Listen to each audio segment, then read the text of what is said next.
ಇನ್ನು ಮುಂದಿನ ಸುದ್ದಿ ನೋಡೋದಾದ್ರೆ ಕೋಲಾರ ಕಾಂಗ್ರೆಸ್ನಲ್ಲಿ ಬಣ ಪಾಲಿಟಿಕ್ಸ್ ನಿಲ್ಲುತ್ತಾ ಇಲ್ಲ. ಅಭ್ಯರ್ಥಿ ನಾಮಪತ್ರ ಸಲ್ಲಿಕೆಯಲ್ಲೂ ಕೂಡ ಕಿತ್ತಾಟ ಎಫೆಕ್ಟ್. ಎರಡೆರಡು ಬಾರಿ ನಾಮಪತ್ರವನ್ನ ಸಲ್ಲಿಸಿದ್ದಾರೆ ಅಭ್ಯರ್ಥಿ ಗೌತಮ್.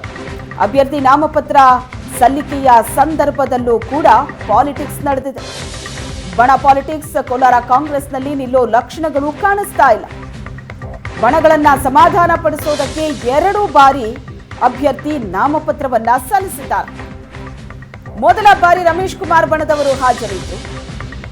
ಕೆಎಚ್ ಮುನಿಯಪ್ಪ ಮತ್ತು ಟೀಮ್ ಜೊತೆ ಗೌತಮ್ ಮತ್ತೊಂದು ಬಾರಿ ನಾಮಿನೇಷನ್ ಮಾಡಿದರು. ರಮೇಶ್ ಬಣ ಬರೋವರೆಗೂ ಟೆಂಟ್ನ ಕೆಳಗಡೆನೆ ಮುನಿಯಪ್ಪ ಕೂತಿದ್ರು.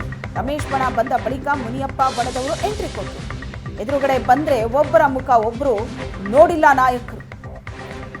ಒಗ್ಗಟ್ಟಾಗಿದ್ದೀವಿ ಅಂತ ತೋರಿಸೋದಕ್ಕೆ ಪೋಸ್ ಕೊಟ್ರು ಎರಡೂ ಬಣದವರು. ಆದರೆ ಒಬ್ಬರ ಮುಖ ಇನ್ನೊಬ್ರು ನೋಡಿಲ್ಲ. ರಮೇಶ್ ಕುಮಾರ್ ಬಣ, ಕೆಎಚ್ ಮುನಿಯಪ್ಪ ಬಣ.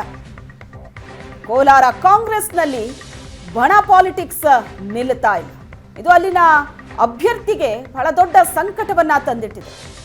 ಎರಡೆರಡು ಬಾರಿ ನಾಮಪತ್ರವನ್ನ ಸಲ್ಲಿಸಿದ್ದಾರೆ ಅಭ್ಯರ್ಥಿ ಗೌತಮ್.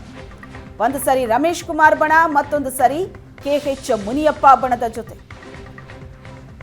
ಒಗ್ಗಟ್ಟಾಗಿದ್ದೀವಿ ಅಂತ ತೋರಿಸೋದಕ್ಕೆ ಪೋಸ್ ಕೊಟ್ಟಿದ್ದಾರೆ.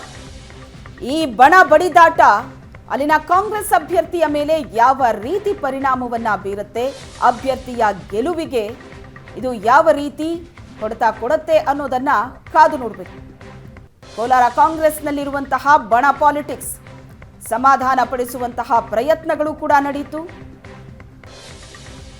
ಎರಡೂ ಬಣಗಳಿಗೂ ಸೇರದ ಅಭ್ಯರ್ಥಿಯನ್ನ ಕಾಂಗ್ರೆಸ್ ಘೋಷಣೆ ಮಾಡಿದೆ. ಆದರೆ ಆ ಅಭ್ಯರ್ಥಿಯೂ ಕೂಡ ಈಗ ಸಂಕಟ ತಪ್ಪಿದ್ದಲ್ಲ.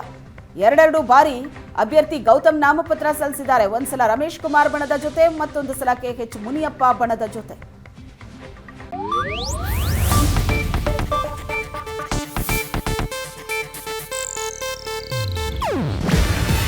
ಇದು ಏಷ್ಯಾನೆಟ್ ನ್ಯೂಸ್ ನೆಟ್ವರ್ಕ್ ಪ್ರಸ್ತುತಿ. ನೀವು ನೋಡ್ತಿದ್ದೀರಾ ಏಷ್ಯಾನೆಟ್ ಸುವರ್ಣ ನ್ಯೂಸ್.